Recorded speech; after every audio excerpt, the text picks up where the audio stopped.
أعوذ بالله من الشيطان الرجيم بسم الله الرحمن الرحيم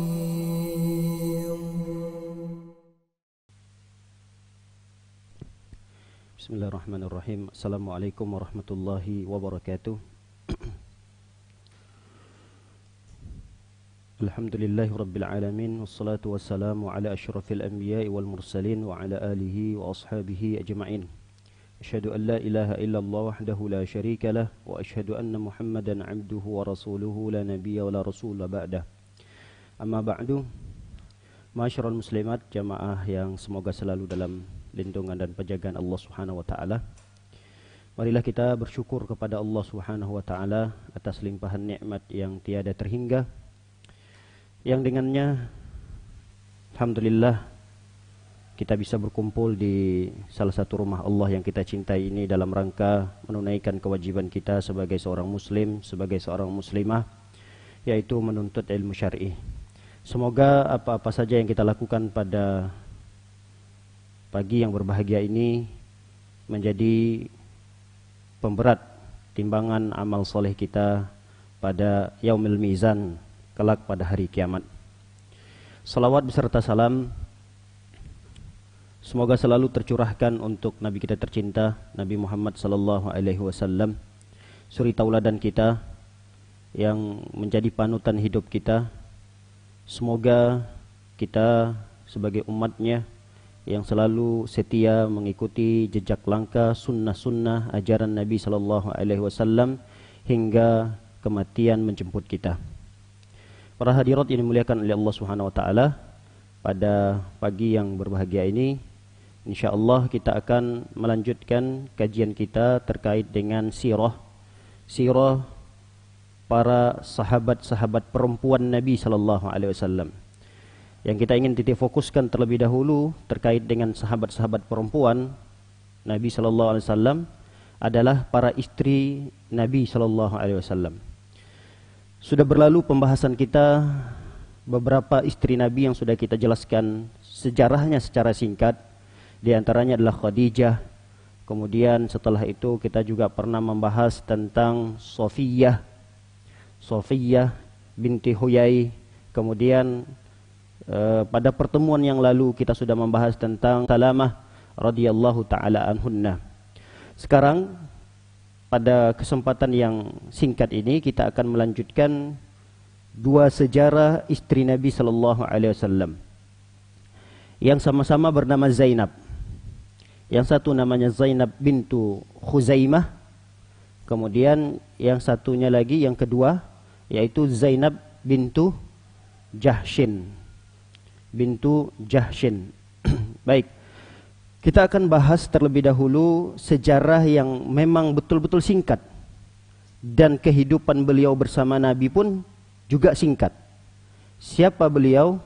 Zainab bintu Khuzaimah, ibunda kita, ibunda orang-orang yang beriman, ibunda orang-orang yang mukminat, yaitu Zainab bintu Khuzaimah.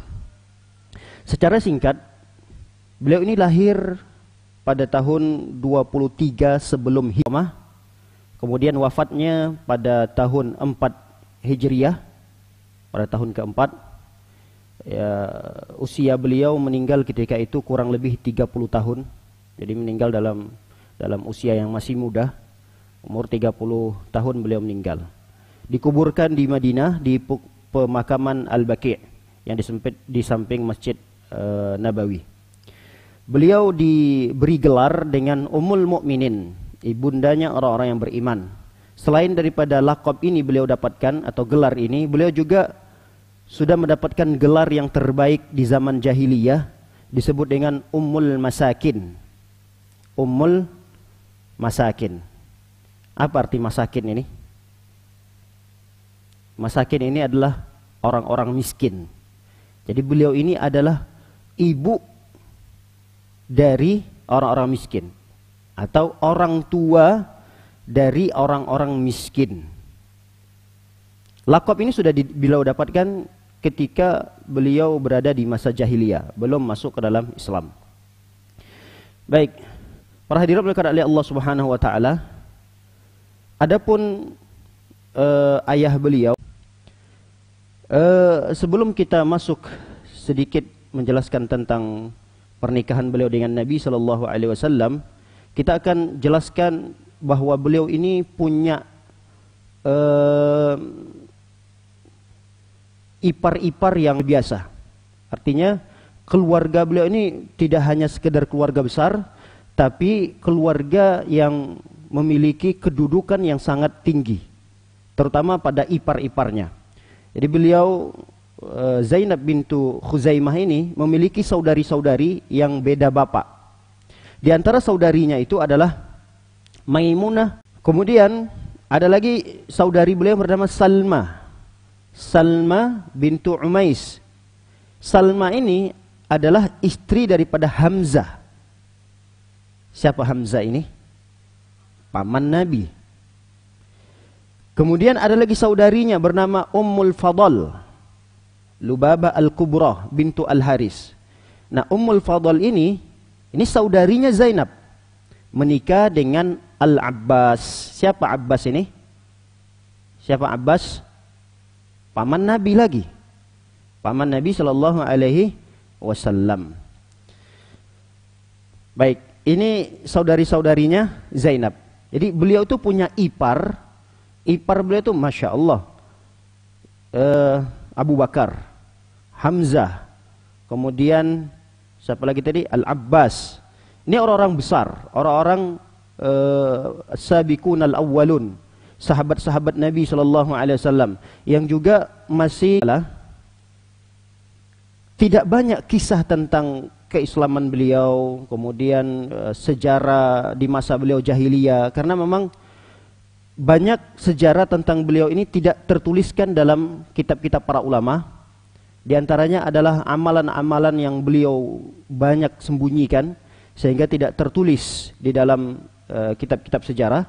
Maka ada beberapa riwayat saja yang menceritakan tentang pernikahan beliau. Jadi sebelum beliau menikah dengan Nabi sallallahu alaihi wasallam, beliau ini sudah pernah menikah dengan seorang sahabat yang bernama Tufail.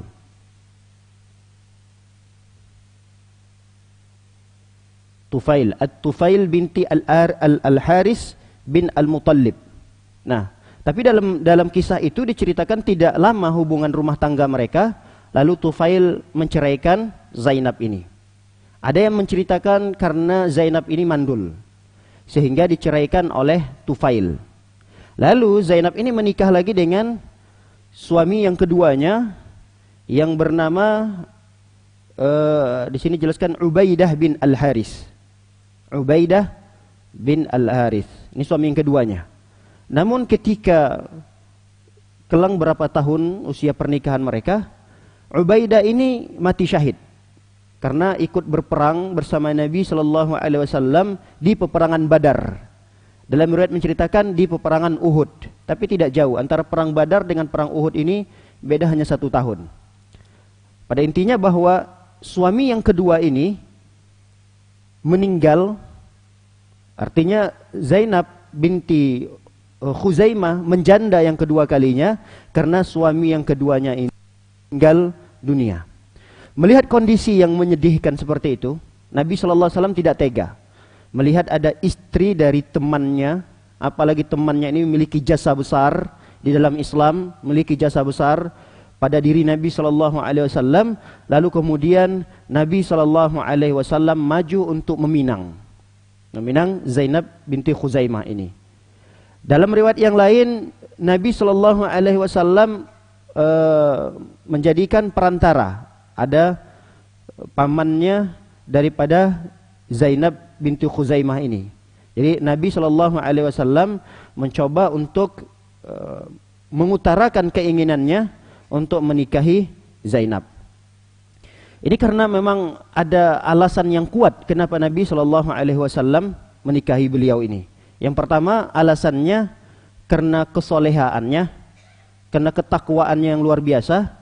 Begitu juga karena jasa daripada suaminya yang begitu besar, dan Rasul SAW tidak tega melihat musibah yang begitu besar menimpa seorang Zainab bintu Khuzaimah ini. Lalu kemudian dinikahilah oleh Nabi sallallahu alaihi wasallam. Para hadirin maka oleh Allah Subhanahu wa taala, kita sudah sempat menyinggung tadi bahwa Zainab bintu Khuzaimah ini memiliki kemuliaan yang sangat besar, keistimewaan yang sangat agung, di mana beliau mendapatkan gelar dari masyarakat ketika itu disebut dengan Ummul Masakin. Ummul Masakin ini adalah ibundahnya orang-orang miskin. Ada di sana anak yatim, ada di sana janda, ada di sana siapa saja yang berstatus miskin, yang memberikan kehidupan, biaya hidup kepada mereka ini adalah Zainab bintul Khuzaimah ini. Sebagian hartanya, maka dalam riwayat diceritakan sebagian besar dari hartanya itu beliau gunakan untuk menghidupi orang-orang miskin. Orang-orang miskin di sini bersifat umum. Ada yang mungkin satu keluarga, ada yang meninggal ayahnya, meninggalkan janda di sana, meninggalkan orang miskin di sana, meninggalkan anak yatim. Nah, untuk menghidupi mereka ini, Zainab bintu Khuzaimah rela mengeluarkan sebagian besar daripada harta beliau. Dan cara beliau menyalurkan itu, sebagian para ulama menceritakan secara diam-diam. Orang-orang Arab itu berbagi harta. Jadi mereka ini memang dikenal orang-orang yang dermawan. Orang-orang Arab itu dikenal dengan orang-orang yang dermawan sejak Islam belum datang. Jadi Islam belum datang, orang-orang Arab itu sudah dikenal dengan dermawan. Di masa-masa jahiliyah, di mana kalau orang-orang yang berangkat haji, terkadang mereka itu tidak perlu untuk membawa perbekalan yang banyak. Karena kalau sudah sampai di sana, mereka akan ditanggung biaya hidupnya untuk makan, untuk minum. Itu diberikan secara cuma-cuma, secara gratis oleh orang-orang kaya di sekitar Mekah. Dan kebiasaan ini, kebiasaan baik ini, kedermawanan ini sampai turun-menurun kepada anak cucunya, sampai saat ini. Makanya kita tidak heran melihat kalau ada orang-orang Arab yang mereka berebut-rebut untuk memberi makanan kepada jamaah haji dan umroh. Karena itu kita dapatkan, kita saksikan, kadang satu kontainer, di sana ada parkir kontainer, sana parkir kontainer. Orang keluar dari Masjidil Haram, orang keluar dari Masjid Nabawi, tinggal antri saja ambil makanan secara gratis. Kita nggak tahu itu dari siapa. Bahkan mereka rebut-rebutan, narik-narik kita, ayo ibu, ke sana. Supaya habis dulu nih kontainer yang punya donatur ini, dan mereka sebagai calonya itu dibayar. Mereka memanggil-manggil kita untuk diarahkan mengambil makanan itu, mereka juga pegawainya gitu. Jadi luar biasa kedermawanan orang-orang Arab ini.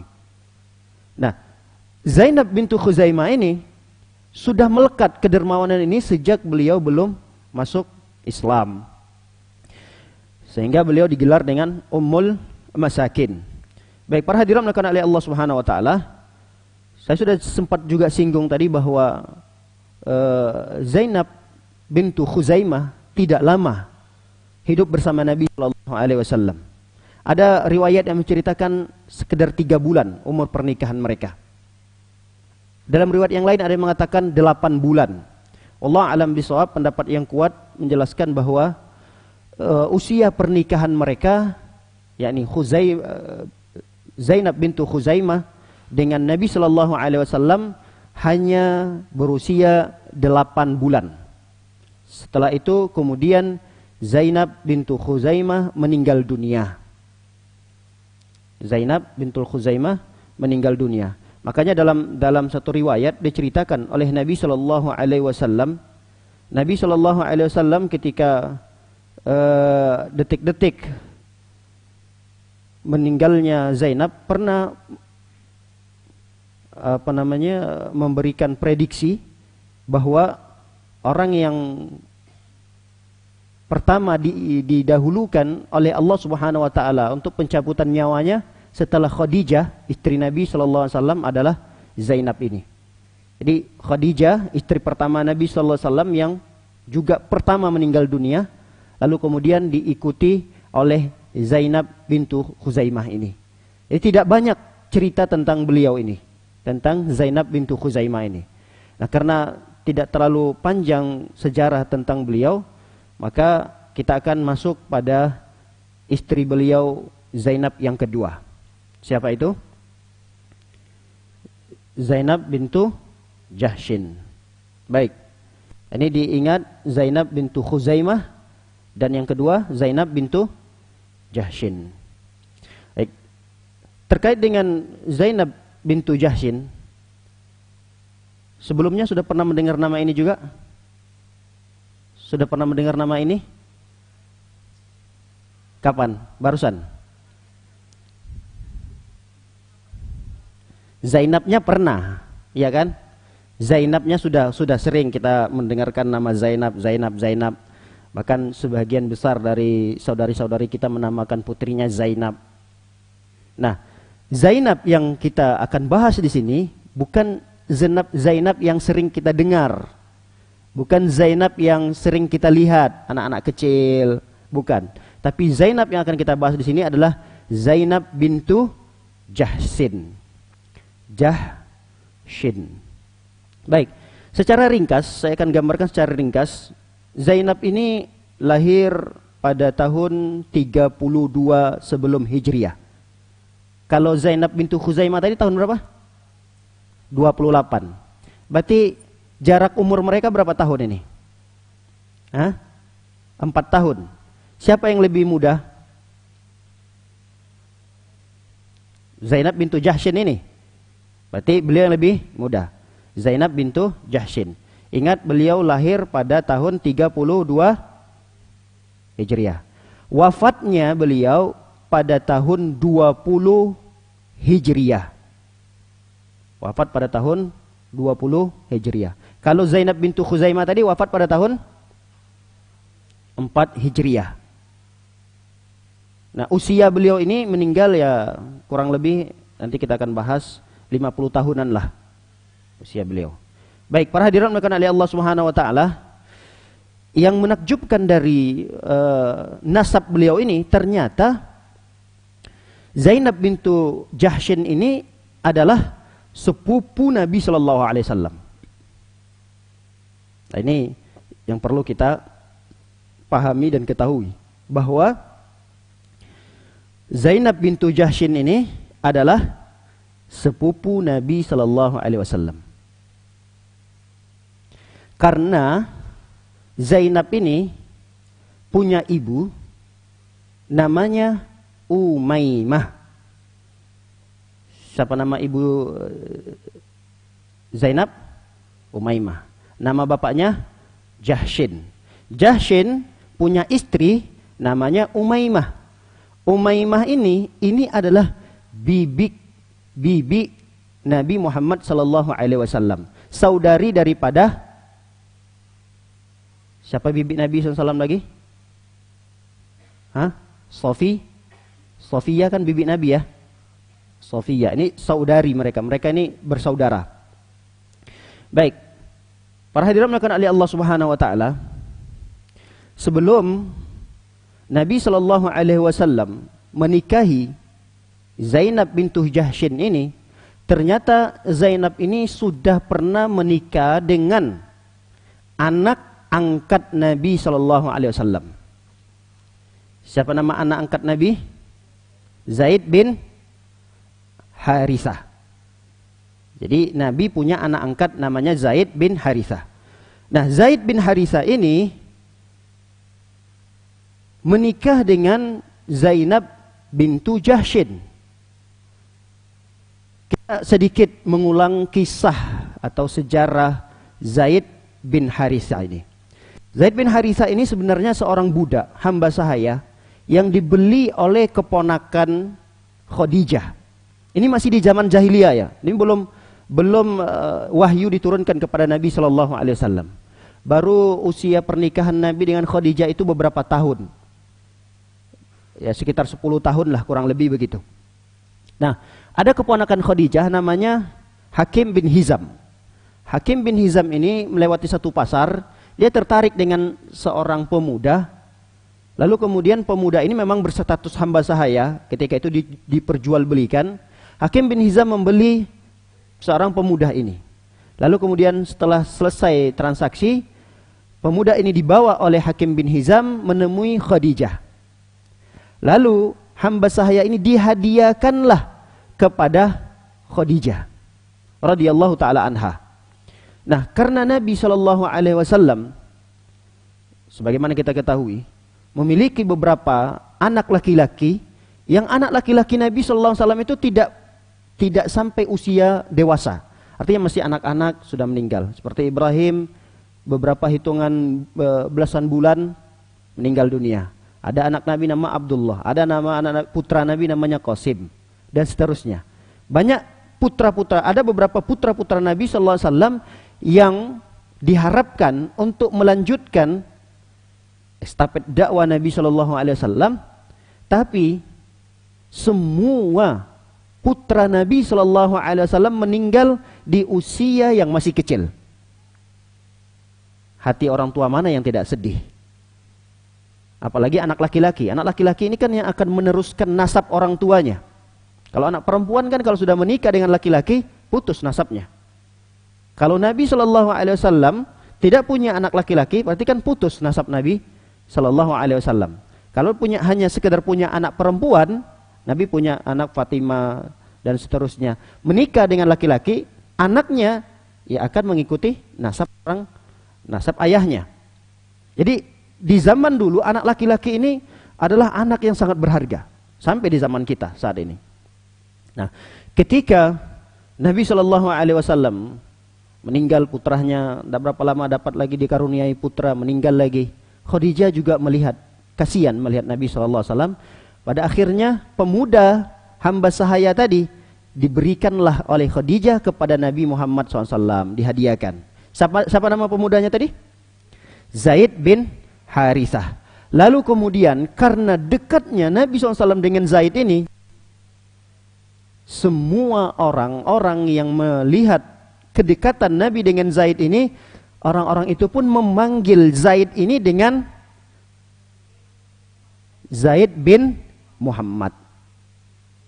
Saking dekatnya antara Zaid dengan Nabi Muhammad SAW, sehingga Nabi Muhammad SAW mengangkat Zaid ini sebagai anak angkatnya. Al-Mutabanna, kalau bahasa Arabnya Al-Mutabanna. Kalau kita anak angkat, anak yang diasuh kemudian dirawat oleh orang tua yang bukan melahirkannya. Apa nama? Anak angkat kan kalau bahasa kita kan ya. Anak angkat Nabi SAW. Nah, status Zaid bin Harithah ini hamba sahaya yang sudah dibebaskan oleh Nabi. Berarti mantan budak. Tetap saja kalau namanya mantan budak itu tidak akan bisa mengalahkan status orang-orang yang merdeka. Apalagi jika dibandingkan dengan Zainab bintu Jahsyin. Zainab bintu Jahsyin ini berasal dari keluarga darah biru. Kalau bahasa kita, keturunan ningrat, bukan keturunan biasa. Lalu Nabi SAW menjodohkan mereka berdua. Tentu Zainab bintu Jahsyin menolak.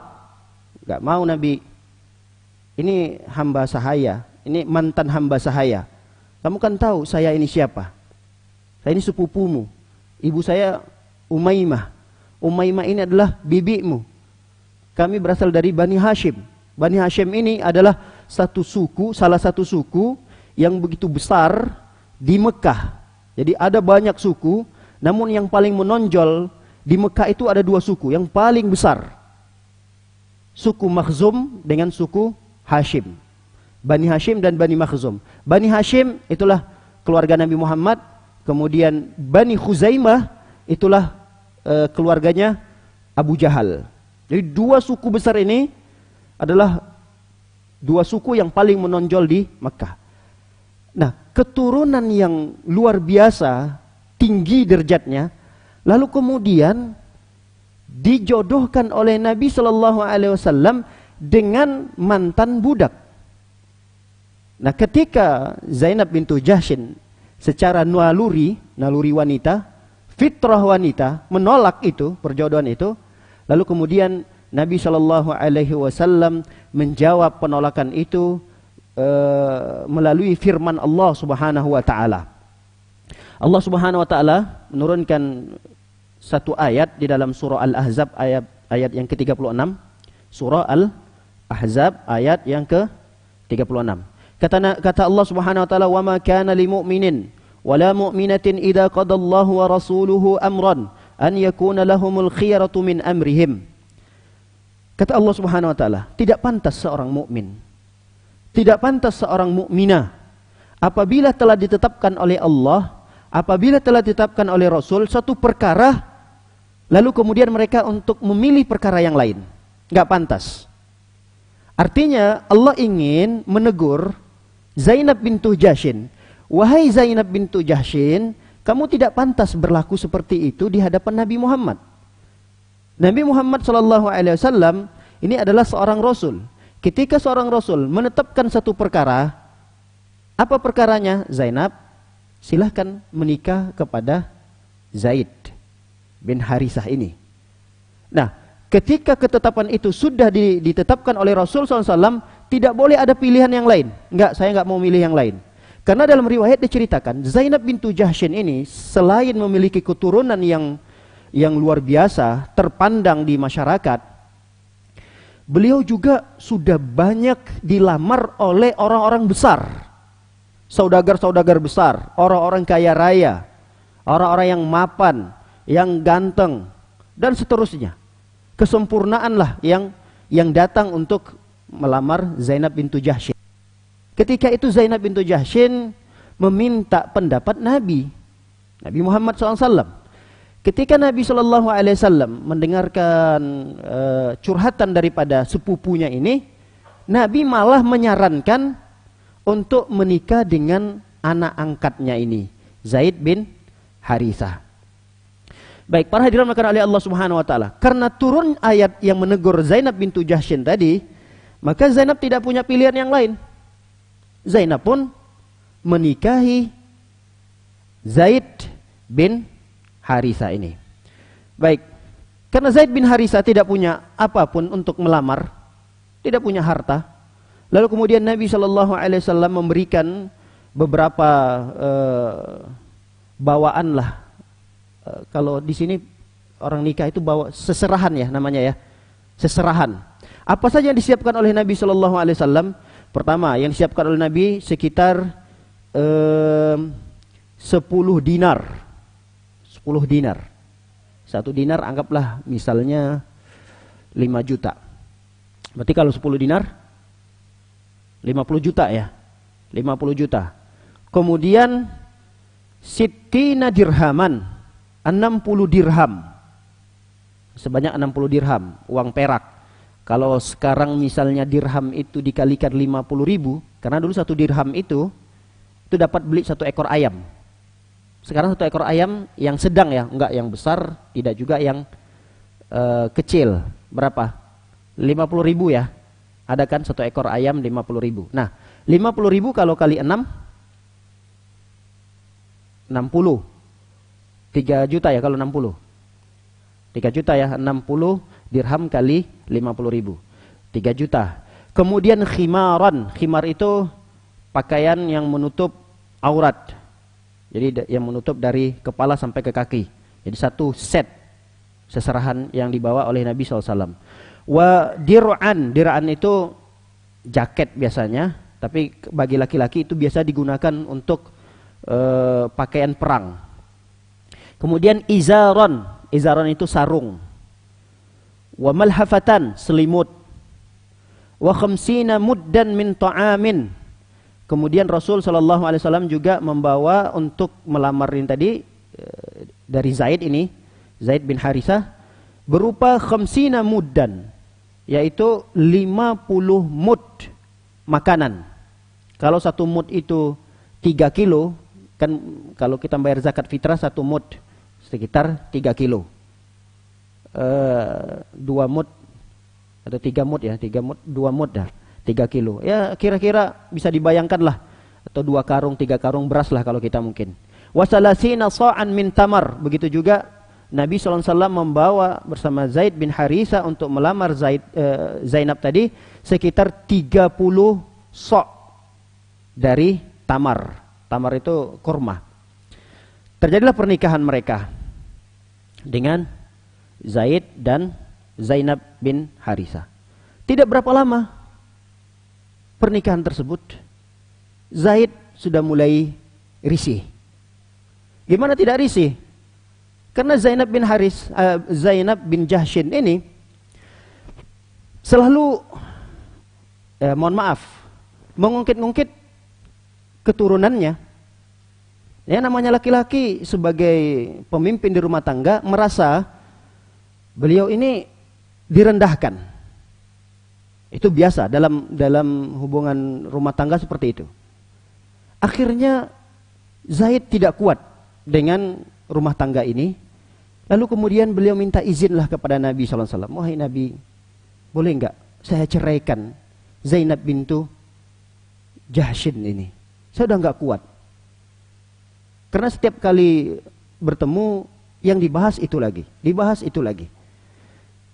Akhirnya datang lagi yang sekian kalinya kepada Nabi SAW. Minta izin, karena memang yang menjodohkan mereka adalah Nabi SAW. Karena pernikahan ini dijodohkan oleh Nabi SAW dan mereka juga ingin berpisah dengan cara yang baik atas persetujuan Nabi SAW. Lalu turunlah potongan ayat yang memerintahkan kepada Zaid ini. Kata Rasul SAW, amsik alaika zaujak wattaqillah. Pertahankan rumah tanggamu, kata Nabi SAW, menasihati Zaid ini. Tahan dulu istrimu dan bertakwalah kepada Allah. Akhirnya pulang lagi Zaid. Keesokan harinya ada lagi permasalahan dalam rumah tangga. Inilah kenapa Nabi SAW mengatakan, walaupun ini tidak bersifat syarat rukun atau wajib nikah, ini hanya sekedar anjuran. Untuk menikah itu yang sekufu. Ini anjuran. Yang sekufu itu apa namanya? Yang setara. Yang perlu setara ini adalah kedudukan wanitanya disamakan dengan kedudukan laki-laki. Ini kalau bisa, ini harus setara. Jangan sampai bersenjang. Ada kesenjangan di sana. Kedudukan perempuan lebih tinggi daripada laki-laki. Ini biasanya akan menjadi potensi untuk menimbulkan masalah-masalah di rumah tangga. Kalau tidak sekufu tadi. Walaupun ada memang 1 dari 100 itu ada. Seorang perempuan yang menerima kesederhanaan atau ketidakmampuan calon suaminya, ada yang seperti itu. Namun sebahagian besar rumah tangga itu akan retak, rumah tangga itu akan hancur tatkala sunnah ini tidak dijalankan. Ada yang mulai memulai rumah tangganya yang tidak mengikuti sunnah ini. Kita dapati ada seorang teman, saya tidak ceritakan oleh temannya. Ini memang teman berusaha keras untuk mendapatkan seorang perempuan yang perempuan itu dari segi ekonominya lebih besar, lebih tinggi daripada dia. Artinya ini orang sederhana. Bisa dikategorikanlah orang miskin. Laki-laki ini keluarganya dari orang miskin. Calon istrinya ini orang kaya. Kalaulah ini orang kaya, kita sudah pahamlah fasilitas-fasilitas yang akan dia dapatkan tidak akan mungkin sama seperti orang miskin. Dia pasti akan kamarnya harus ada AC-nya, kasurnya empuk. Kan gitu kalau orang kaya. Apalagi biasanya kalau orang kaya. Makanan ya sudah siap saji, tinggal makan saja. Pakaian tinggal pakai doang. Dia nggak perlu nyuci lagi, apalagi setrika. Kan ini biasanya orang kaya. Saya nasihati, jangan. Nanti kamu nggak kuat. Nggak apa-apa. Saya akan bisa menjalankan rumah tangga saya. Sudah berkali-kali saya nasihati itu. Nah ternyata apa? Terjadi ketika ada 1-2 masalah di rumah tangganya. Di antaranya dia curhatkan kepada saya, istrinya minta AC. Istrinya minta AC. Dia tinggal di kontrakan. Karena memang sudah menikah, mertuanya perempuan ini berlepas diri. Ya sudah, ini bawa anak saya.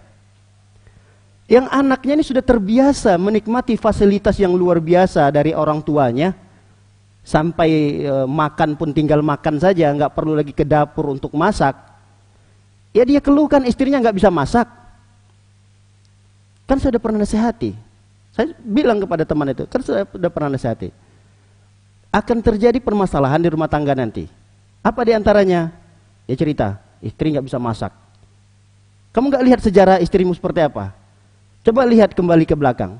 Ternyata benar istrinya itu tidak pernah masak. Jadi sampai masak nasi aja nggak bisa. Masak nasi nggak bisa. Berarti tanggung jawab antum untuk beli nasi, makanan. Atau tanggung jawab antum adalah menyewa pembantu untuk masak.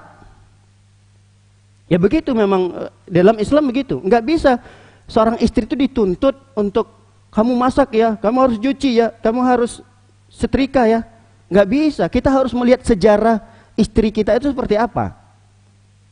Kalau sejarah istri kita itu ya dia tidak pernah nyuci, nggak pernah masak, tidur di kasur empuk, ya kita harus siapkan itu semua. Kamarnya dingin, itu harus kita siapkan itu semua. Kalau nggak mampu, nah disinilah nanti akan muncul permasalahan-permasalahan di rumah tangga itu.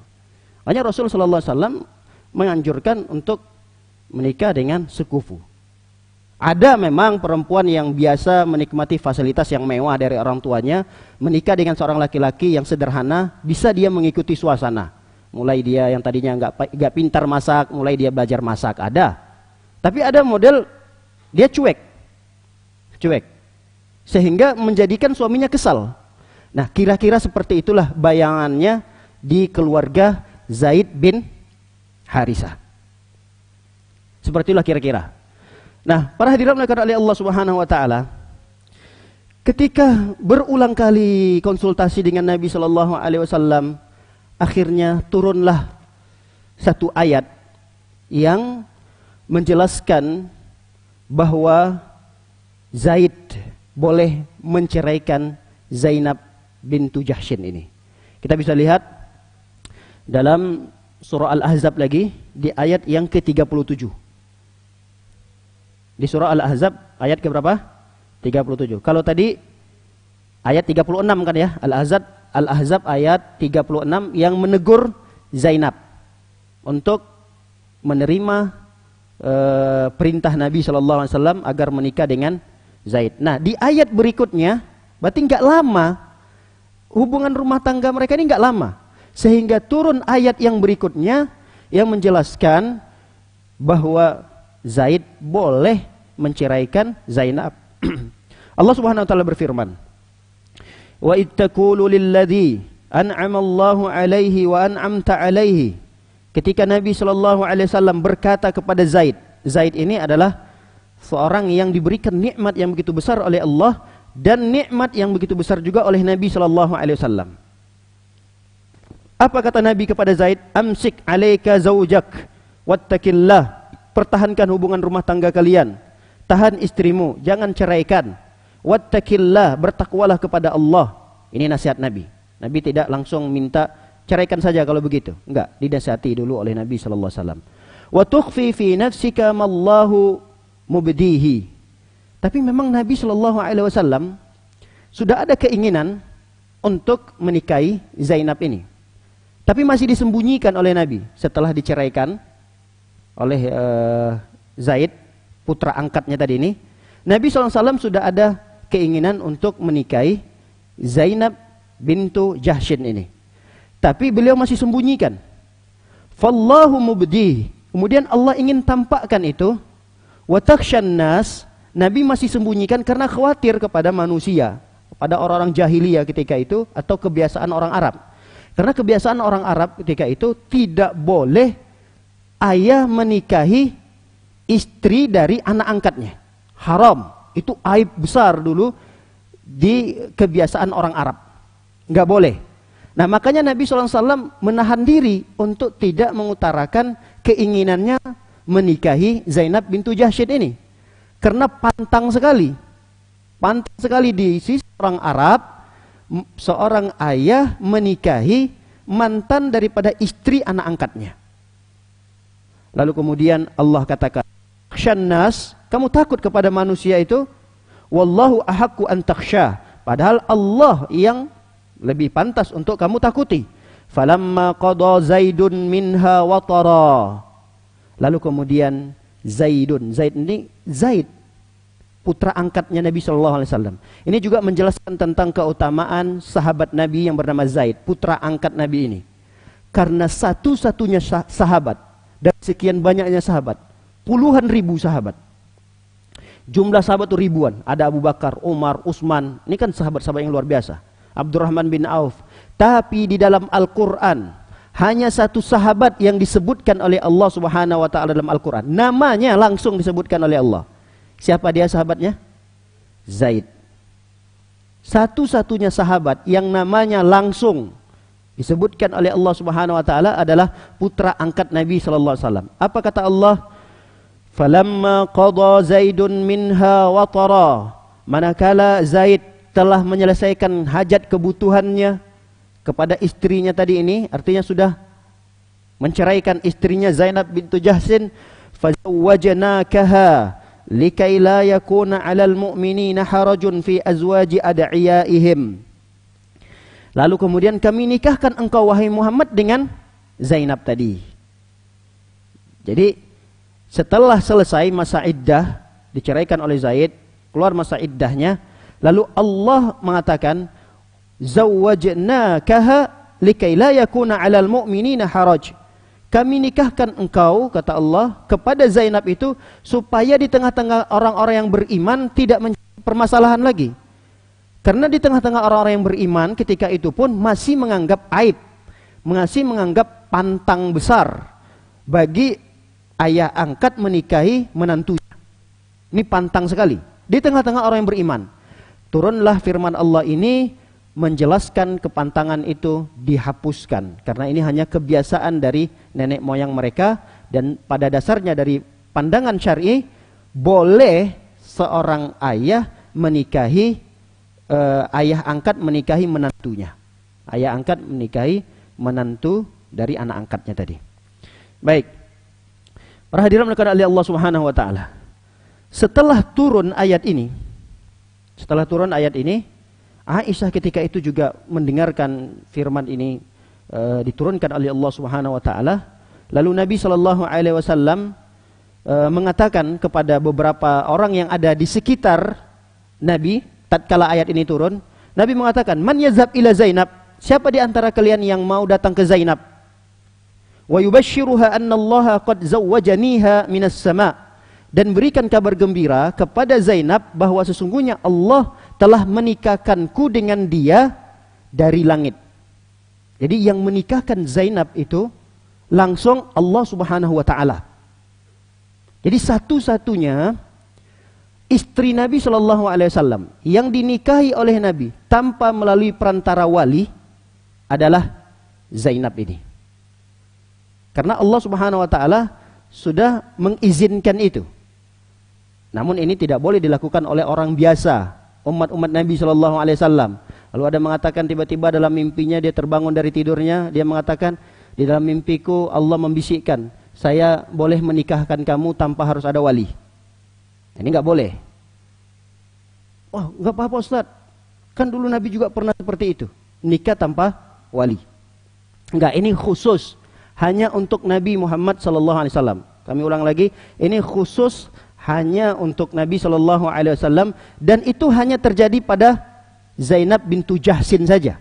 Yang lainnya Nabi menikahi istri-istrinya melalui perantara wali. Tidak datang begitu saja ke perempuan lalu kemudian mengatakan, "Wahai Aisyah, Allah telah menikahkan engkau dengan aku." Langsung ditarik Aisyah bawa ke rumah Nabi. Enggak seperti itu. Nah, kecuali Zainab ini. Dan itu pun Nabi sallallahu alaihi wasallam meminta, siapa di antara para sahabat atau perempuan-perempuan yang mendengarkan ayat ini turun, Nabi minta kepada mereka, siapa di antara kalian yang mau datang kepada Zainab dan memberikan kabar gembira ini, bahwa ayat turun riwayat itu yang bersedia untuk menyampaikan pesan itu adalah mantan suaminya. Siapa mantan suaminya tadi? Zaid bin Harisah. Zaid bin Harisah. Nggak ada istilah apa namanya? Hah? Biasanya ada, ingat masa-masa lalu itu dengan apa? Hah? CLBK. Nggak ada istilah itu. Karena memang pernikahan mereka dengan cara yang baik, dan sekali lagi perceraian mereka juga dengan cara yang baik. Perceraian mereka juga dengan cara yang baik. Nah, ketika itu Zaid pun menyanggupi, ya Rasulullah, saya akan menyampaikan pesan itu. Lalu Zaid datang ke rumah Zainab bintu Jahshin, mengetok pintunya. Karena ini statusnya sudah orang asing, bukan lagi suami istri. Apa yang dilakukan oleh Zaid ketika itu? Zaid setelah mengetok pintu Zainab, beliau langsung berbalik arah. Artinya punggungnya si Zaid ini mengarah ke pintunya Zainab. Terbayang? Membelakangi pintunya Zainab. Kalau Zainab keluar dari rumah, artinya si Zaid tidak melihat lagi Zainab tersebut. Dan disampaikanlah oleh Zaid, wahai Zainab, saya membawa pesan dari Rasul sallallahu alaihi wasallam bahwa sesungguhnya engkau sudah menjadi istri yang sah dari Nabi sallallahu alaihi wasallam. Karena ada satu ayat turun yang menjelaskan tentang pernikahan kalian berdua. Zainab ketika itu nggak bisa ngomong. Bukan nggak bisa ngomong ini karena apa namanya kaget dijodohkan begitu saja, tidak. Karena saking senangnya, saking bahagianya Zainab ini nggak bisa berkata apapun. Dalam riwayat diceritakan, qala zalika azzamat fi nafsi. Lalu kemudian merasa besar, merasa terangkat lagi martabatnya Zainab bintu Jahshin ini. Disampaikanlah pesan itu, ya Zainab, abshiri, wahai Zainab, aku akan menyampaikan kabar gembira untukmu. Fa inna Rasul sallallahu alaihi wasallam yakhtubuka, karena sesungguhnya Nabi sallallahu alaihi wasallam melamarmu. Melamarmu di sini maksudnya hanya sekedar basa-basi dulu, artinya mereka nanti setelah itu sudah menikah tanpa wali. Fa farihat bidzalika, lalu kemudian Zainab bergembira sekali dengan mendengarkan kabar itu. Faqalat, lalu Zainab berkomentar, ma ana bisani'atin syai'a. Apa yang harus saya lakukan? Enggak tahu mau buat apa. Ketika itu beliau bingung mau ngapain. Wa ma kuntu li uhadditsa syai'an. Saya mau ngomong apa ini? Saya enggak bisa ngomong sedikit pun. Hatta awami rabbi. Karena ini adalah perintah-perintah Allah Subhanahu wa taala. Faqamat ila masjidin laha fa shallat raka'atain. Lalu beliau berdiri dan datang ke satu masjid. Kalau kita bahasanya musola yang berada di rumah, ada tempat sholat khusus perempuan di rumah. Itu namanya kalau kita musola. Kalau Zainab juga punya. Nah, ketika itu beliau berdiri mengerjakan sholat 2 rakaat.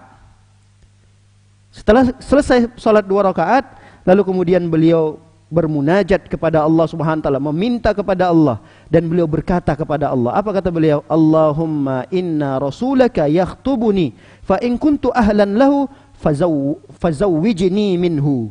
Kata Zainab mengatakan, ya Allah, sesungguhnya Rasulmu Nabi Muhammad yakhtubuni, beliau melamarku.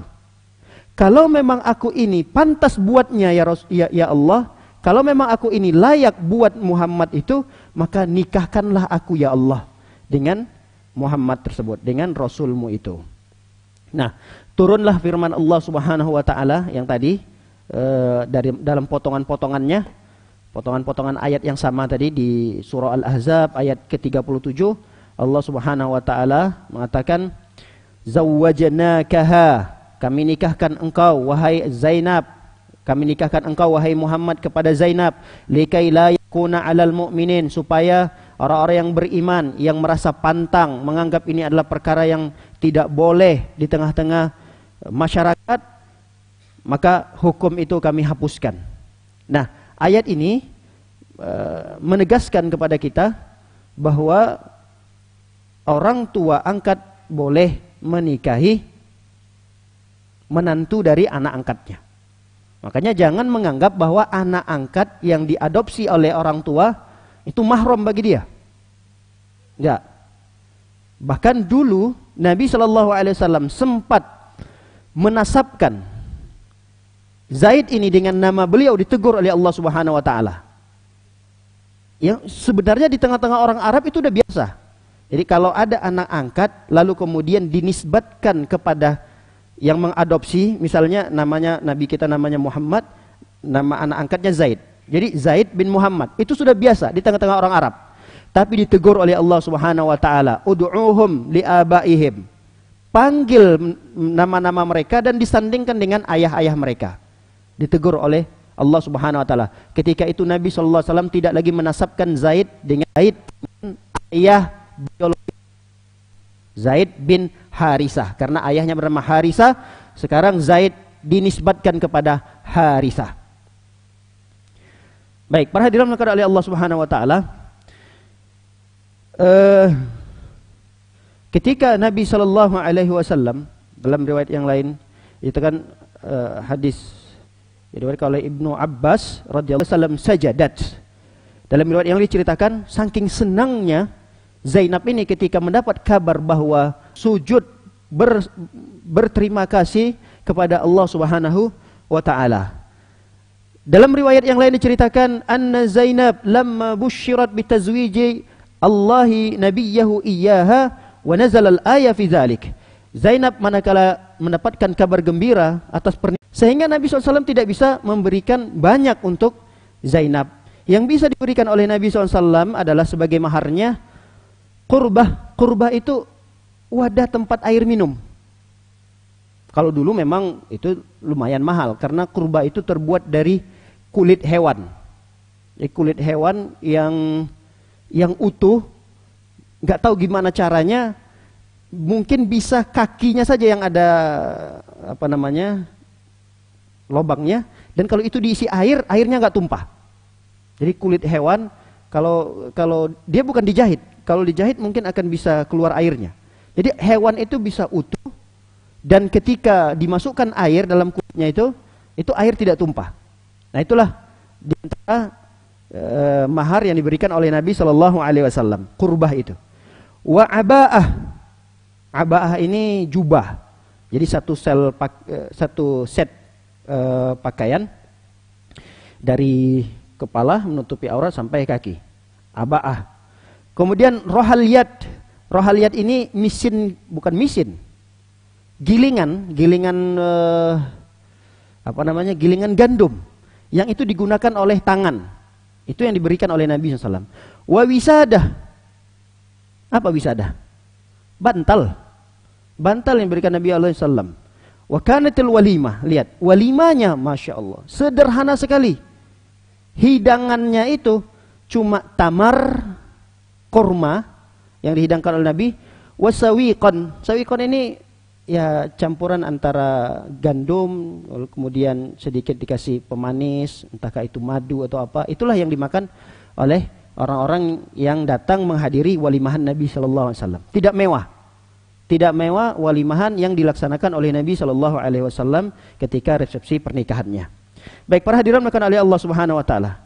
Wa kana zawajuha, adapun pernikahan Nabi SAW ini terjadi pada tahun ke-5 Hijriah.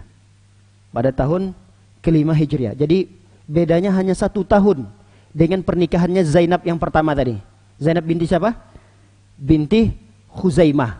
Karena setelah itu meninggal, beliau tahun depannya menikah dengan Zainab bintu Jahshin ini. Dirahmati oleh Allah Subhanahu wa taala. Di antara keutamaan-keutamaan yang dimiliki oleh Zainab bintu Jahshin ini, kita akan bacakan di antara riwayat yang menceritakan itu. Yang pertama riwayat Aisyah radhiyallahu taala anha.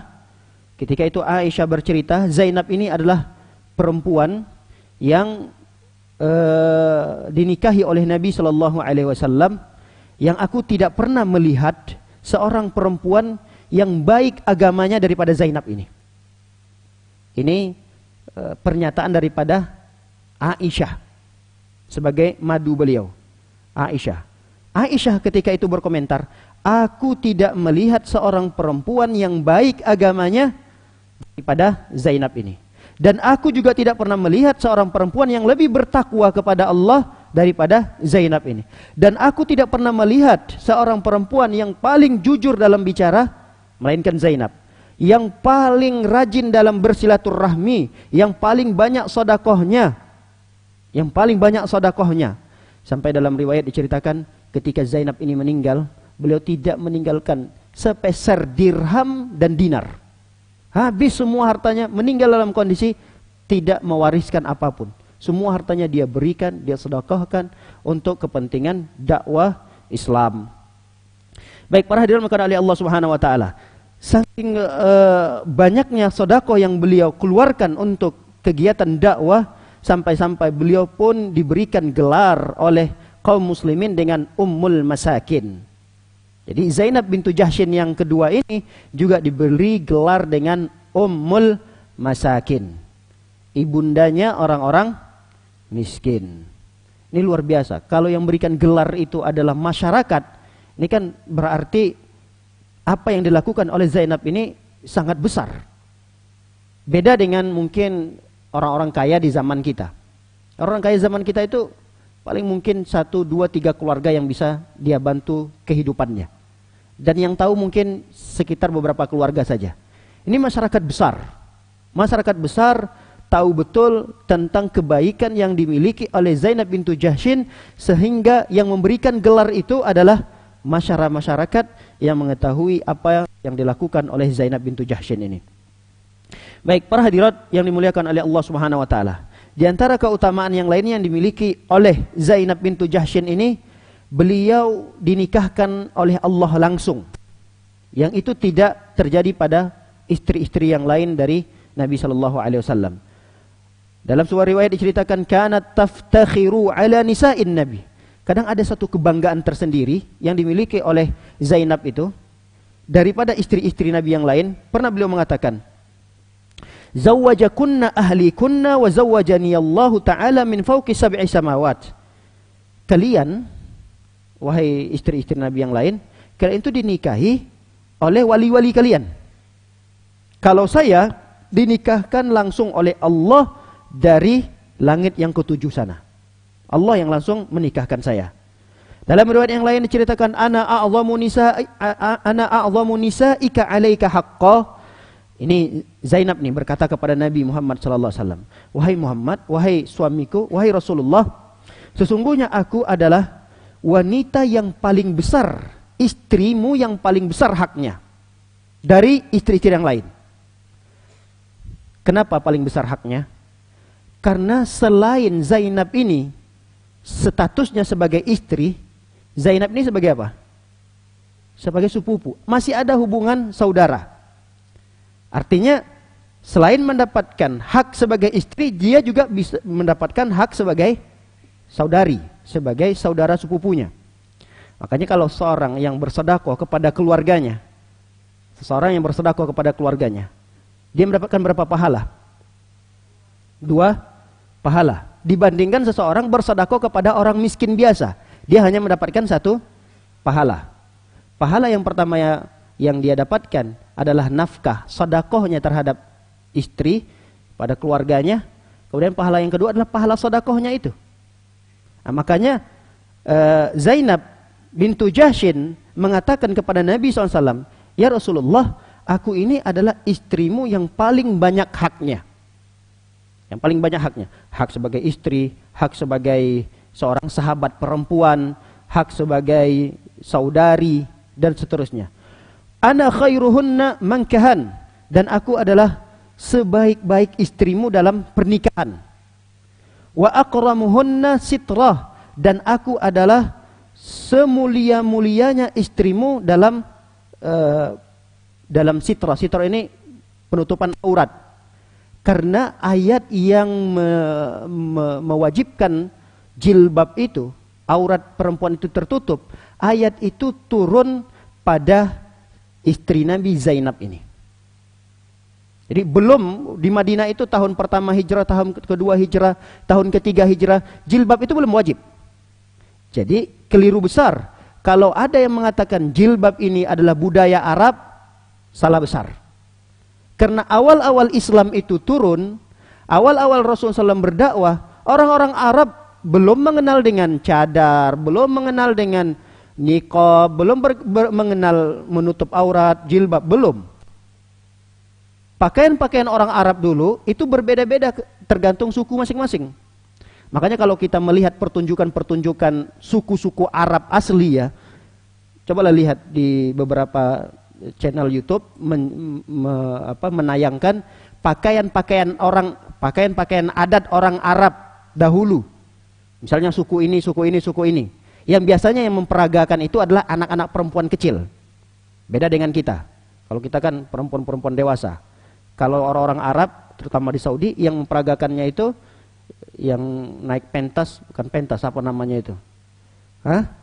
Ah, itulah namanya. Biasanya orang lenggak-lenggok di depan itu.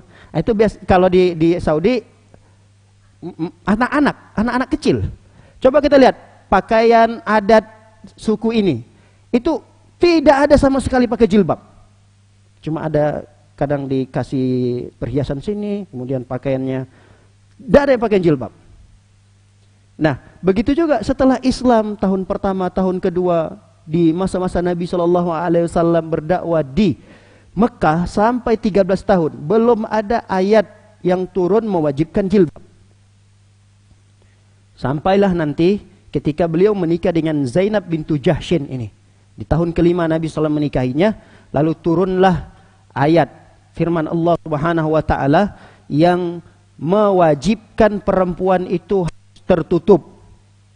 Mewajibkan perempuan itu wajib tertutup. Namanya hijab. Hijab ini tidak diartikan, kita menerjemahkan hijab ini apa? Hah? Pakai hijab dong. Apa? Bahasa kita selain hijab apa? Jilbab kan? Enggak, hijab ini tidak disempitkan maknanya jilbab, tidak. Hijab di sini adalah penghalang antara laki-laki dengan perempuan yang bukan mahram. Makanya turun firman Allah Subhanahu wa taala dalam surah Al-Ahzab juga ayat yang ke-53. Ini ayatnya sangat panjang sebenarnya. Turun ayat hijab dari surah apa tadi? Al-Ahzab ayat yang ke-53. Ayatnya panjang, tapi saya ambil yang kita titik fokuskan saja. Allah Subhanahu wa taala berfirman, "Wa idza sa'altumuhunna mata'an fas'aluhunna min wara'il hijab." Nah, ini yang perlu kita garis bawahi dari ayat yang panjang tadi. Fa idza sa'altumuhunna, apabila kalian wahai para sahabat-sahabat laki-laki meminta sesuatu keperluan kepada istri-istri Nabi, maka mintalah itu di balik hijab. Mintalah itu dari balik hijab. Baik, para hadirat maka oleh Allah Subhanahu wa taala, ayat ini turun berdasarkan bukan keinginan, tapi usulan daripada Umar bin Khattab. Umar pernah mengatakan kepada Nabi sallallahu alaihi wasallam, "Wahai Rasulullah, engkau kan punya banyak tamu. Silih berganti tamu Nabi ini, keluar masuk rumah Nabi, datang lagi tamu yang berikutnya. Wahai Nabi, kan kita nggak tahu dari tamu-tamumu yang dari luar kota itu datang bertemu denganmu, mana laki-laki yang baik, mana laki-laki yang hatinya terdapat penyakit, kan nggak tahu kita. Tidak ada satupun yang bisa menilai hati seseorang." Lalu kemudian Umar mengatakan, "Bagaimana ya Rasulullah jika rumahmu ini ada penghalang gitu? Ada penghalang sehingga antara tamumu dengan istri-istrimu ini tidak terlihat langsung." Ya, kalau misalnya tidak ada hijab itu, mereka menggunakan hijab yang tetap dalam kondisi menutup auratnya.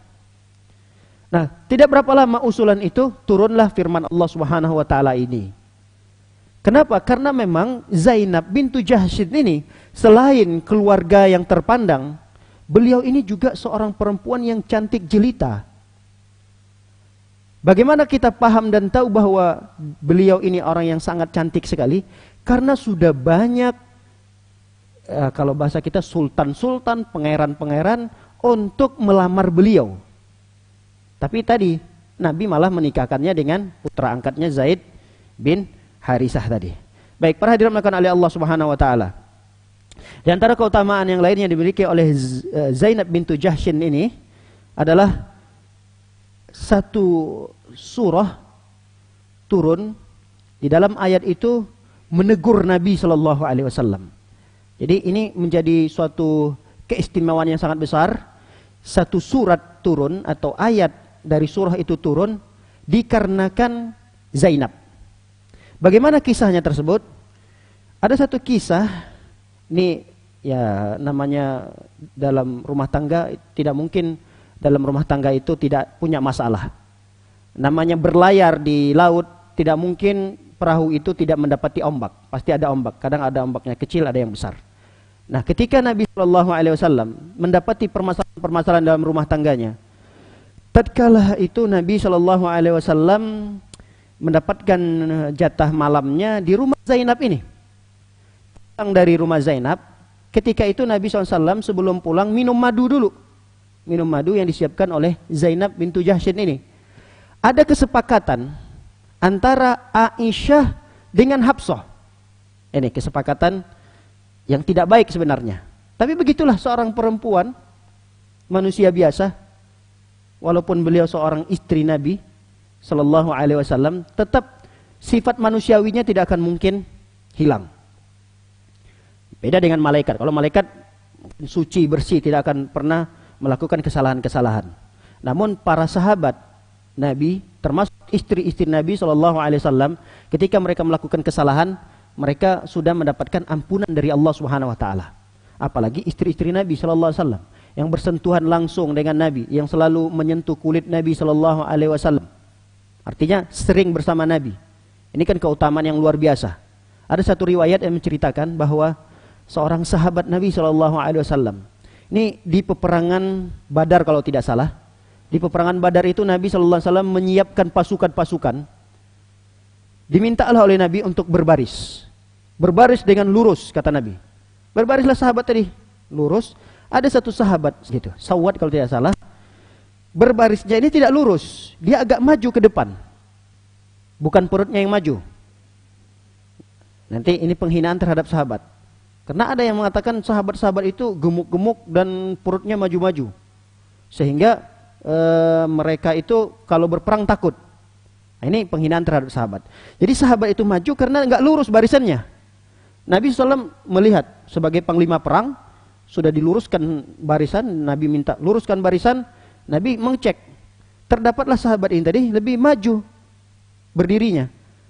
Didorong oleh Rasul SAW menggunakan anak panah. Rasul mungkin membawa tongkat lah. Waktu itu dipegang adalah anak panahnya. Didorong oleh Nabi SAW perutnya untuk disuruh mundur biar lurus. Lalu kemudian sahabat ini mengatakan, "Ya Rasulullah, engkau sakiti aku." "Sakit ya Rasulullah. Aku minta balas."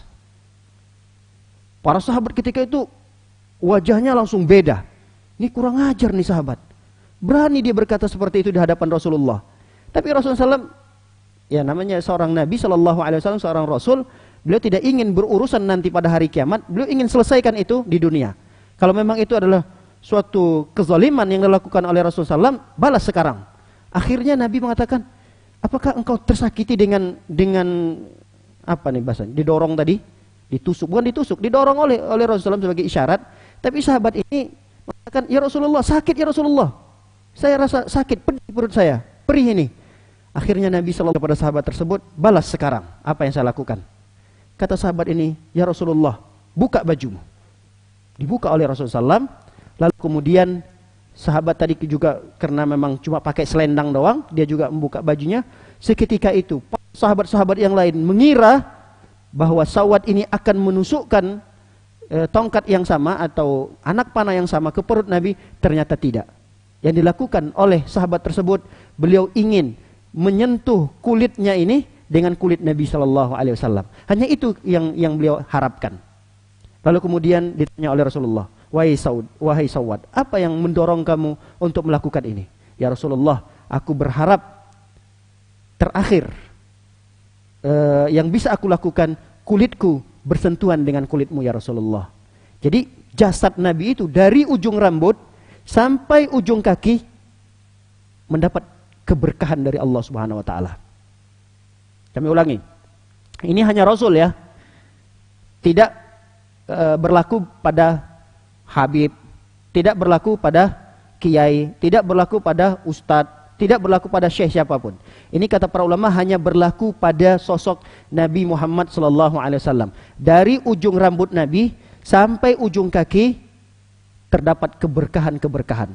Makanya ketika Nabi SAW berwudu, itu air wudu Nabi SAW ditampung oleh para sahabat dan dimandikan oleh para sahabat. Karena mengambil keberkahan. Apa saja yang bersentuhan langsung dengan kulit Nabi, itu langsung berebut para sahabat.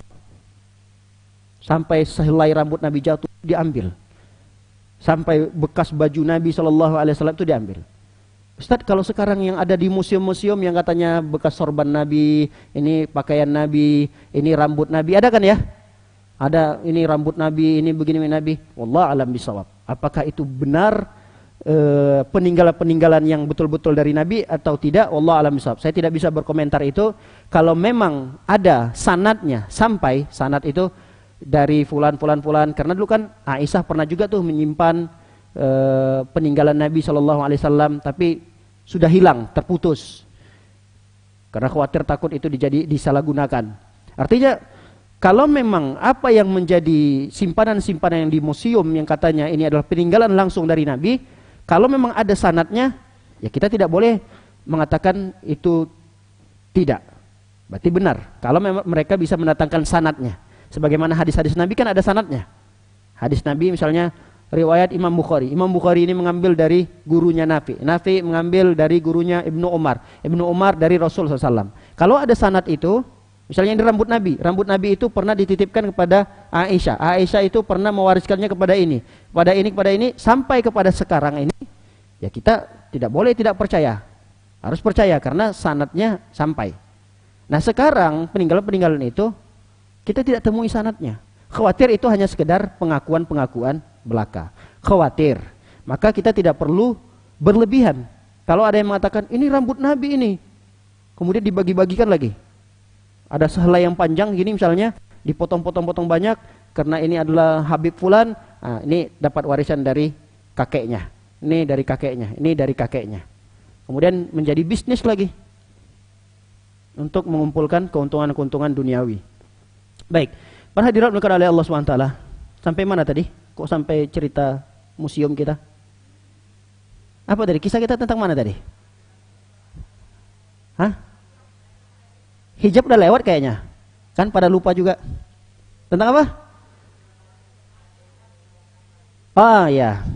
Nabi SAW minum madu di rumah Zainab. Hijab udah selesai kita. Kita sekarang bahas madu. Nah, ketika Nabi SAW minum madu, pulanglah. Waktu itu Aisyah sama Hafsah, karena nggak tahu nih, lupa. Pokoknya nanti di mana saja Rasul singgah, entahkah itu di rumahku, kata Aisyah, atau di rumahmu, wahai Hafsah, pokoknya kita sepakat. Nanti kita mengatakan kepada Rasulullah, kayaknya saya mencium aroma yang tidak enak dari mulutmu ya Rasulullah. Jadi ada satu istilah namanya maghafir. Maghafir ini saya tidak temukan terjemahan yang pas apa maghafir ini. Tapi yang jelas tafsiran daripada ulama, maghafir ini satu makanan atau satu buah yang dia rasanya manis tapi aromanya nggak enak. Kalau kita apa namanya nih? Ada nggak makanan yang baunya nggak enak tapi kalau dimakan manis gitu? Duren ya? Duren. Ya, ada yang mengatakan, aduh duren bau banget. Tapi kalau dikasih dimakan sama dia, bau banget deh durennya. Tapi kalau dihidangkan, Masya Allah. Apalagi durennya duren yang kualitasnya bagus gitu. Baik, kira-kira seperti itulah. Jadi nanti kalau Rasul datang ke rumah siapa saja, entahkah singgah ke saya atau singgah ke tempat kamu wahai Hafsah, kita sepakat ya mengatakan, ya Rasulullah, kayaknya nggak enak nih dari mulutmu. Nah ketika itu didengar oleh Nabi SAW, Nabi pun mengatakan kepada istrinya, apa kata Nabi SAW? La, aku tidak makan itu. Yang aku minum, yang aku makan adalah madu yang disiapkan oleh Zainab bintu Jahsyin. Lalu Rasul SAW mengatakan, walan a'udalahu. Kalau begitu, karena kalian tidak suka dengan bau ini, aku haramkan itu, aku tidak akan minum lagi. Kalau memang kalian tidak suka madu itu aku minum, maka mulai detik ini seterusnya saya tidak akan minum madu tersebut. Nah, karena sumpah dari Nabi sallallahu alaihi wasallam itu, beliau bernazarlah istilah kita untuk tidak minum madu lagi, hanya untuk mendapatkan kerelaan, keridhaan dari sebagian istrinya tadi Aisyah dan Hafsah, lalu beliau mengharamkan apa yang dihalalkan oleh Allah. Turunlah firman Allah Subhanahu wa taala menjelaskan, ya ayyuhan nabi lima tuharrimu ma ahallallahu laka tabtaghi mardata azwajik wallahu ghafurur rahim. Kata Allah, wahai nabi, ya ayyuhan nabi, wahai nabi, lima tuharrimu ma ahallallahu lak. Kenapa engkau mengharamkan apa yang telah Allah halalkan? Tabtaghi mardati azwajik, hanya karena engkau ingin mengharapkan ridho, keinginan istrimu minta kamu jangan minum ini lagi, lalu kemudian kamu haramkan itu untuk tidak kamu minum. Ditegur oleh Allah Subhanahu wa taala. Ayat ini turun ada hubungannya dengan istri Nabi yang bernama Zainab bintu Jahsin. Padahal intinya daripada percakapan antara Aisyah dengan Hafsah karena kecemburuan mereka yang besar kepada Zainab ini. Mereka hanya sekedar cemburu saja dengan Zainab bintu Jahsin. Baik, para hadirat yang dimuliakan oleh Allah Subhanahu wa taala. Ada beberapa riwayat yang lainnya yang mungkin tidak kita sebutkan satu. Kita singkat dengan kisah wafatnya beliau. Zainab bintu Jahsin dijelaskan dalam satu riwayat wafat pada tahun 20 Hijriah. Ada riwayat yang lain menjelaskan tahun 21 Hijriah. Beliau meninggal di usia 53 tahun. 53 tahun. Wahia awwalu nisa'in nabi lihaqan bihi. Dan Zainab bintu Jahsin ini adalah istri Nabi yang meninggal setelah Nabi. Nabi meninggal pada tahun berapa? 11 Hijriah kan ya. Berarti setelah itu meninggallah 10 tahun setelahnya meninggal Zainab bintu Jahsin. Jadi dari sekian istri Nabi yang beliau tinggalkan setelah beliau meninggal, yang menyusul Nabi setelah Nabi meninggal, dari sekian istri yang menyusul setelah Nabi adalah Zainab bintu Jahsin ini. Nah, Aisyah radhiyallahu taala anha meriwayatkan pernah mendengarkan Nabi sallallahu alaihi wasallam bersabda, asra'ukunna lahaqan bi atwalukunna yadan. Kata Nabi SAW, istri-istriku yang paling cepat menyusulku nanti, artinya yang meninggal setelahku, yadan Zainab, ternyata yang paling panjang tangannya bukan yang sering nyuri. Kalau kita panjang tangan itu artinya apa? Nyuri. Ini panjang tangan memang tangannya, postur tangannya memang panjang. Nah, ketika diukur-ukur sama istri-istri Nabi, ternyata Zainab bintu Jahsin lah yang paling panjang tangannya. Li'annaha, kenapa Zainab ini panjang tangannya? Kanat ta'mal biyadiha wa tatasaddaq. Ternyata Zainab ini kalau bekerja, ya bekerja dengan tangannya. Jadi urusan-urusan apa saja yang bisa dia lakukan, dilakukan oleh tangannya sendiri. Menjahit, menggiling gandum, mencuci, mensetrika, kalau kita sekarang mensetrika dan seterusnya. Pokoknya apa aja pekerjaan-pekerjaan, lalu kemudian pekerjaan itu bisa jadi menghasilkan uang. Karena dalam satu riwayat juga Zainab ini beliau pintar jahit. Lalu kemudian hasil daripada jahitan itu beliau jual. Hasil daripada jualan yang dari karya tangannya sendiri itu beliau sedekahkan. Nih dijelaskan sini. Li'annaha kanat ta'mal biyadiha wa tatasaddaq. Dan beliau itu bersedekah dari jerih payah tangannya tadi. Baik. Para hadirin maka oleh Allah Subhanahu wa taala, ada satu pesan dari Zainab bintu Jahsin tatkala sedang sakratul mautnya kalau bahasa kita. Jadi di akhir-akhir hayat beliau pernah berpesan kepada orang-orang yang hadir ketika itu. Inni a'dadtu kafani. Sesungguhnya aku sudah siapkan kafanku. Fa in ba'atha Umar li bikafanin fatasaddaqu bi ahadihima. Kalau nanti Umar bin Khattab, karena ketika beliau meninggal dunia itu di masa kekhalifaan Umar bin Khattab. Nah, kalau nanti Umar bin Khattab membawakan atau mengirimkan kafan, ini kafan dari Umar, maka sedekahkanlah salah satu dari antara duanya. Sedekahkan. Entahkah itu yang dari Umar atau yang dariku yang sudah aku siapkan. Itu pesan daripada Zainab. Begitu juga Zainab pernah berpesan bahwa beliau tidak ingin ketika diantarkan ke pemakaman diiringi dengan lampu, diiringi dengan api, diiringi dengan suara-suara. Karena memang ini ada larangan dari Nabi SAW. Walaupun suara itu bentuknya zikir. Jadi kalau jenazah itu diiringi ke pemakaman dengan suara-suara yang orang lain tidak bisa mengambil pelajaran dari kematian. Walaupun itu adalah sekadar zikir. Seperti misalnya la ilaha illallah, la ilaha illallah. Karena kan begitu kan diiringi. Kadang entah apa tuh suara-suara zikir yang lain. Jadi sunnahnya mengiringi jenazah itu ya tidak ada suara. Makanya sebaiknya ketika jenazah itu dibawa masuk ambulan, kalau memang tidak diperlukan ambulan itu untuk dibunyikan suaranya, jangan dibunyikan. Jangan dibunyikan. Kecuali kalau memang diperlukan, di sana macet nih, macet. Nah, hidupkan serinainya supaya diberikan jalan. Nanti kalau tidak diperlukan lagi, dimatikan lagi suaranya. Supaya benar-benar orang-orang yang mengiringi jenazah itu, dia bisa mengambil iktibar, pelajaran dari kematian tersebut. Baik, para hadirin maka oleh Allah Subhanahu Wa Taala, ringkasnya bahwa Zainab bintu Jahsin diminta oleh beliau agar dibawa menggunakan tandu yang pernah dipakai oleh Nabi. Tandu dalam bahasa riwayatnya menceritakan sarir yang pernah digunakan oleh Nabi SAW. Beliau minta agar digunakan itu kembali untuk mengangkat jenazah beliau ke pemakaman. Beliau dimakamkan di Baqi. Yang menyolatkan beliau langsung ketika itu adalah Umar bin Khattab sebagai imam ketika itu. Dan yang menyambut beliau untuk di pemakamannya adalah keponakan-keponakan beliau.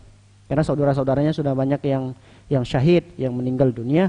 Jadi yang memasukkan beliau ke dalam liang lahatnya itu adalah keponakan-keponakan laki-laki beliau yang menjadi mahram bagi beliau ketika itu. Wallahu a'lam. Demikian kajian singkat apa yang kita ceritakan dari dua istri Nabi, Zainab bintu Khuzaimah dan Zainab bintu Jahsin, menjadikan kecintaan kita begitu besar kepada sahabat-sahabat Nabi yang mulia, terutama sahabat-sahabat perempuan Nabi dan terutama istri-istri Nabi SAW yang menjadi ibunda kita. Mudah-mudahan kita termasuk orang-orang yang bisa mengambil pelajaran-pelajaran di dalam kehidupan para nabi, para sahabat-sahabat Nabi SAW, sehingga kehidupan kita dipenuhi dengan keberkahan oleh Allah Subhanahu wa taala. Demikian kajian yang singkat ini. Barakallahu fikunna. Semoga Allah Subhanahu wa taala memberikan kesehatan kepada kita semua, berikan umur yang panjang, rezeki yang luas, dan mudah-mudahan dengan kenikmatan tersebut kita bisa mentaati dan beribadah lebih banyak lagi, lebih tekun lagi kepada Allah Subhanahu wa taala. Wa sallallahu nabiyana Muhammadin wa ala alihi washabbihi wasallam ajma'in. Subhanakallahumma bihamdika asyhadu an la ilaha illa anta astaghfiruka wa atubu ilaik. Assalamualaikum warahmatullahi wabarakatuh.